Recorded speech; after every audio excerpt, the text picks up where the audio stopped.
Hello everyone, जय हिंद, नमस्कार, welcome you all to mission competition. मैं राहुल आप सभी का स्वागत करता हूं। दोस्तों, यहां पे बेहतरीन जॉब जो है आपके लिए यहां पे ऑफ़र कर रही है गवर्नमेंट, बिहार सरकार। तो बिहार सचिवालय, जिसका आप लोग बेसब्री से इंतज़ार कर रहे थे, अभी बिहार एसएससी अपना CGL 3 का एग्ज़ाम हुआ है और यहाँ पे एक बार फिर से बिहार सचिवालय सहायक का नया भर्ती आ गया है। जी हाँ, ये 2023 में ही ये नया भर्ती आ गया और फॉर्म भी भरना अब एक आध हफ्ते में स्टार्ट हो जाएगा। सैलरी यहाँ पे 75,000 प्लस रहने वाली है।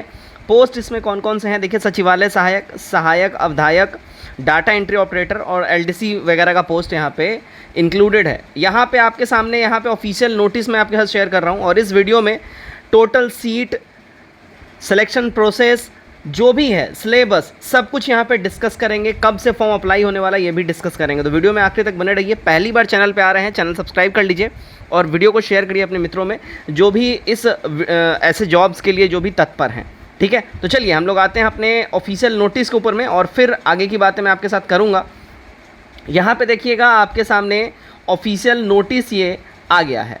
अब इस ऑफिशियल नोटिस में आपके साथ यहाँ पे ध्यान दीजिएगा, मैंने हर एक वो की पॉइंट आपके लिए मैंने हाईलाइट किया हुआ है, तो आपको ज़्यादा परेशानी होगा नहीं इसको समझने में, देखने में। ठीक है, अब यहाँ पे देखिएगा, ये जो अपना फॉर्म भरना जो स्टार्ट होने वाला है 25/7 से स्टार्ट होने वाला है। एज आई सेड, एक आध हफ्ते के अंदर में हो जाएगा, तो 25/7 से होने वाला है, यानी कि 25 जुलाई से ये स्टार्ट होने वाला है। और देखिए 21 अगस्त को इसका लास्ट डेट होगा फॉर्म भरने का और फ़ी पेमेंट का नेक्स्ट डे यानी 22 तक लास्ट डे रहेगा। अगर आप रजिस्ट्रेशन किए हुए हैं तो फ़ी पेमेंट वगैरह ये सब कर सकते हैं। तो ये तो आपका ओवरऑल थोड़ा बहुत ब्रीफ दे दिया गया।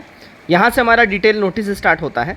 तो यहाँ पे देखिएगा, सबसे मोस्ट इंपॉर्टेंट देखिए, सहायक का, सहायक अवधायक, डाटा एंट्री ऑपरेटर और निम्न वर्गीय लिपिक, यानी कि टोटल 4 पोस्ट यहाँ पे आपके सामने लिस्टेड किए गए हैं।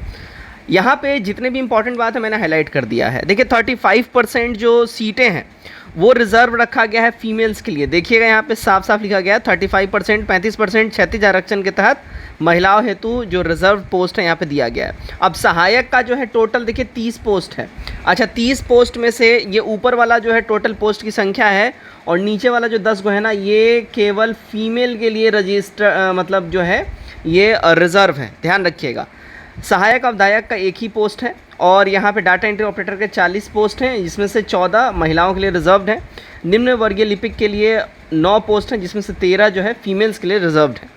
तो यहाँ पे इतनी बातें समझ गए आप। चलिए आगे देखिएगा यहाँ पे। अब देखिएगा यहाँ पे सहायक का जो पोस्ट है ये सबसे हाईएस्ट ग्रॉस पोस्ट है। यहाँ पे सबसे ज़्यादा पेमेंट और सैलरी इसी में मिलेगी आपको। लेवल 7 का ये जो है पोस्ट है, ये जॉब है ना। इसमें 44,900 से 1,42,000 तक का जो है ओवरऑल दिखा रहा है। मतलब कि लगभग देखिए, मतलब अभी 75,000 प्लस जो है इसमें आपको सैलरी मिल सकती है। अच्छा, यहाँ पे देखिएगा हिंदी टंकन और अंग्रेजी टंकन जो है ना, मतलब कि हिंदी और इंग्लिश दोनों में ही 30 वर्ड्स पर मिनट का स्पीड आपका रहना चाहिए, यहाँ पे बोला जा रहा है, ये आपसे मांग रहा है।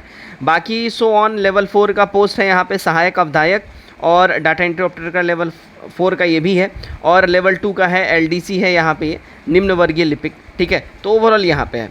अब आगे जो इम्पॉर्टेंट बातें हैं, सिलेक्शन प्रोसेस वगैरह, देखिए अगर आप ऑनलाइन आवेदन करते समय अगर आरक्षण का दावा करिएगा, है ना, पिछड़ी जाति हो या अत्यंत पिछड़ी जाति, किसी से भी आप संबंधित हों, आपको जो है प्रमाण पत्र ये अनिवार्य रूप से आपके पास होना चाहिए और वो आपको उसका नंबर वगैरह जो है ये प्रोवाइड करवाना है, ध्यान रखिएगा। प्रमाण पत्र में क्या क्या चाहिए, तो देखिए जाति प्रमाण पत्र आपको चाहिए, स्थायी निवास या मूल निवासी यानी डोमिसाइल प्रमाण पत्र आपके पास होना चाहिए।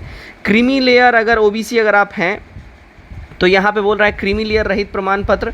अविवाहित विवाहित महिलाएं अभ्यर्थी अपने पिता के स्थायी पता से निर्गत प्रमाण पत्र दे सकती हैं। अच्छा, मोस्ट इंपॉर्टेंट यहाँ पे एक और बात आपको हम बता दें, आप चाहें किसी भी राज्य से हैं, किसी भी राज्य से हैं, ठीक है, यहाँ पे आप फॉर्म भर सकते हैं, ध्यान रखिएगा। ठीक है, तो आप चाहे किसी भी स्टेट से हों, बिहार से हैं वेरी गुड, या अदर हैं दूसरे स्टेट से हैं तो भी वेरी गुड, आप फॉर्म भर सकते हैं। ध्यान रखिएगा, you will be treated as a general अगर आप अदर स्टेट से हैं तो। अच्छा, यहाँ पे आपके सामने आप एक चीज़ सोच रहे होंगे कि पद बहुत कम है, यहाँ 40 और 30 70 और यहाँ पे 9, मोटा मोटी 79 पोस्ट पे जो है 80 पोस्ट पे टोटल, है ना, 80 पदों पे ये बहाली है, टोटल 80 पदों पे। तो आप सोच रहे होंगे इतना कम पोस्ट पे बहाली है, क्या ही होगा। देखिए ये जो है ना, सीधा सीधा देखिए बिहार विधानसभा का यहाँ पे रिक्रूटमेंट है।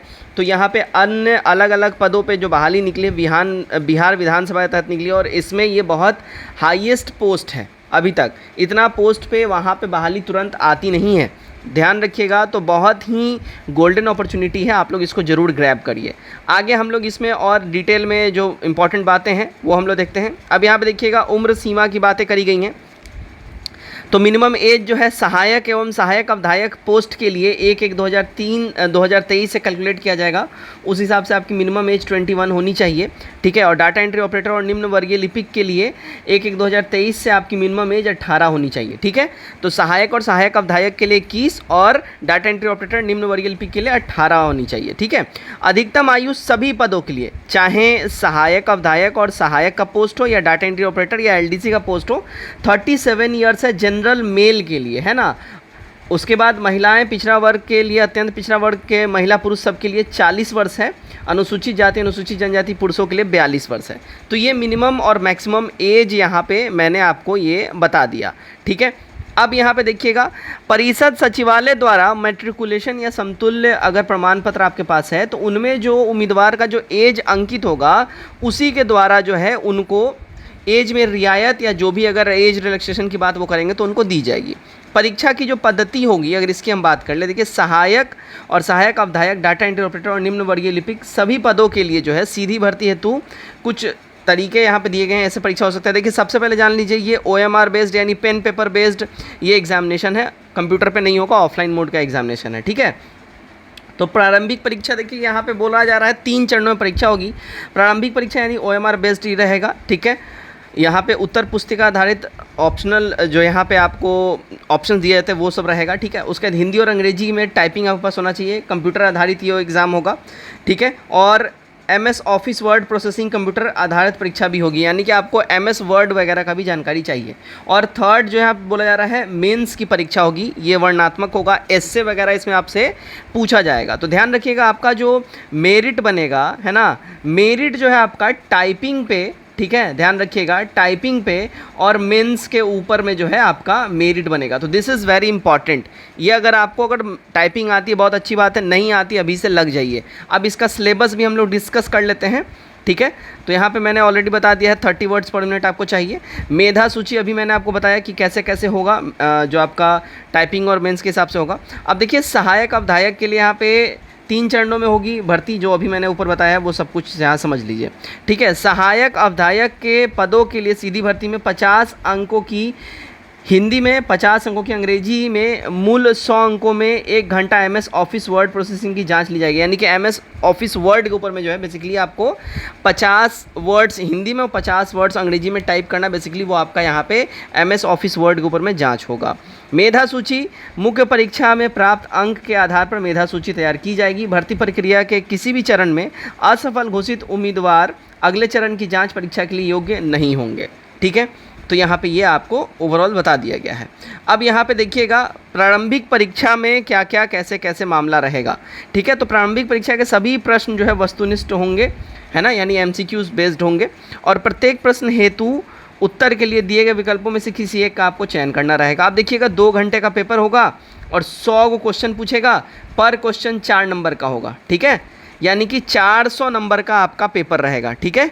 एक क्वेश्चन 4 नंबर का, और यहाँ पे गलती करने पे 1 नंबर आपको काटेगा, यानी कि बेसिकली वहीं 1/4 हो गया। नेगेटिव मार्किंग का जो प्रक्रिया है यहाँ पे 1/4 हो गया, समझ लीजिए वहीं प्रक्रिया है, ठीक है। अब यहाँ पे देखिए सिलेबस आपका क्या रहेगा।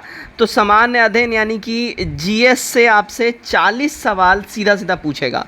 सामान्य विज्ञान और मैथ मिला के 30 सवाल आपसे पूछेगा। अब यहाँ पे डिस्क्लोज नहीं किया है कि मैथ का सवाल कितना रहेगा और साइंस का सवाल कितना रहेगा। तो साइंस और मैथ मिला के 30 सवाल आपसे पूछेगा। और यहाँ पे बोल रहा है रीजनिंग और तार्किक विचार, ठीक है। मानसिक क्षमता जांच और तार्किक विचार, बेसिकली यहाँ पे रीजनिंग मान लीजिए, रीजनिंग के 30 सवाल होंगे। तो यहाँ पे सीधा जो SSC वाले जो बच्चे हैं ना, जो जनरल SSC वाले बच्चे हैं, उनका यहाँ पे काफ़ी एज मिल जाएगा उनको। तो वो इसका डेफिनेटली ही फॉर्म भरे, क्योंकि बेहतरीन उनके लिए मौका है, ठीक है। अब यहाँ पे देखिएगा आगे हम लोग बढ़ते हैं। ठीक है। तो यहाँ पे बेसिकली पाठ्यक्रम दिया है, मैं इसका पूरा जो है अपने टेलीग्राम चैनल पे मैं अपलोड कर दूंगा आपके सामने, वो जो है इसका PDF, तो आप लोग इसको पढ़ लीजिएगा अच्छे से। यहाँ पे पूरा सिलेबस दे दिया गया है, क्या क्या पूछेगा नहीं पूछेगा। तो सामान्य अध्ययन में इसमें बिहार, भारत और इसके पड़ोसी 2 देश से संबंधित विषयों के बारे में अच्छे से आपसे पूछा जाएगा। समसामयिक विषय यानी करंट अफेयर्स की बात हो रहा है, महत्वपूर्ण राष्ट्रीय अंतर्राष्ट्रीय समसामयिक घटना, वैज्ञानिक प्रगति, राष्ट्रीय अंतर्राष्ट्रीय खेल पुरस्कार, ये सब पूछेगा करंट अफेयर्स से, तो वहीं पूछता ही है।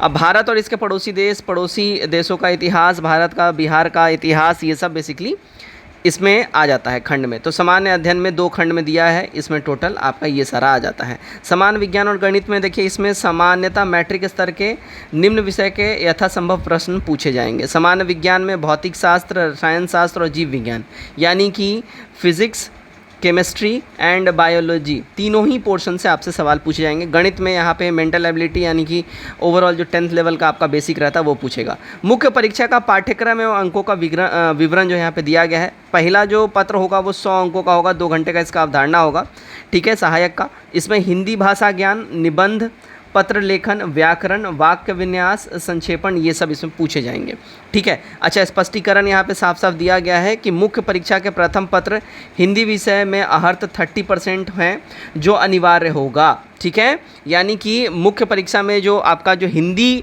लैंग्वेज का जो पेपर पूछा जाएगा उसमें 30% लाना आपके लिए कंपलसरी होगा। अच्छा, ये क्वालिफाइंग हो गया, भी ध्यान रखिएगा। लेकिन मेधा सूची के प्रयोजनार्थ इसकी गणना नहीं की जाएगी, क्वालिफाइंग होगा, अभी मैंने आपको बोला है। जो उम्मीदवार इस पत्र में 30% अंक प्राप्त नहीं करेंगे वो मुख्य परीक्षा के दूसरे पत्र मूल्यांकन नहीं उनका किया जाएगा। सिंपल सी बात है, आपको हिंदी में पास करना ही होगा। अब यहाँ द्वितीय पत्र जो है यहाँ सीधा बोल रहा है 100 अंक 2 घंटा। अब इसमें सामान्य अध्ययन 80 अंक, विश्व, भारत, बिहार, इतिहास, भूगोल, अर्थशास्त्र, ये सब कुछ आपसे पूछेगा सेकंड पेपर में। ऊपर वाला जो है यहाँ पे आपसे लैंग्वेज पेपर है ये, ठीक है। इसमें आपका हिंदी भाषा में एस्से राइटिंग, पत्र लेखन, व्याकरण, ये सब आपसे करवाएगा, ठीक है, क्लियर है। अब थोड़ा हम बात करते हैं फीस की।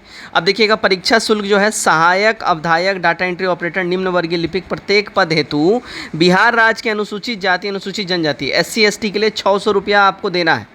बिहार राज्य के स्थायी निवासी सभी आरक्षित और अनारक्षित वर्ग महिलाएं जो भी हैं, फीमेल्स के लिए 600 रुपया, SC ST के लिए 600 रुपया। बिहार राज्य के 40% या उससे अधिक दिव्यांग अभ्यर्थियों के लिए भी 600 रुपया।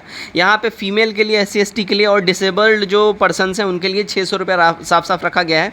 अब यहाँ पे बोला जा रहा है बिहार राज्य हो या बिहार के बाहर हो, यहाँ पे बोला जा रहा है जनरल हो या आप OBC हो, ठीक है, बिहार राज्य से, या अदर स्टेट वाले हैं अगर आप अदर स्टेट, तो आपको सीधा 1200 रुपया देना है सीधा, ठीक है। यानी आपका 1200 रुपये यहाँ पे फ़ी लिया जाएगा।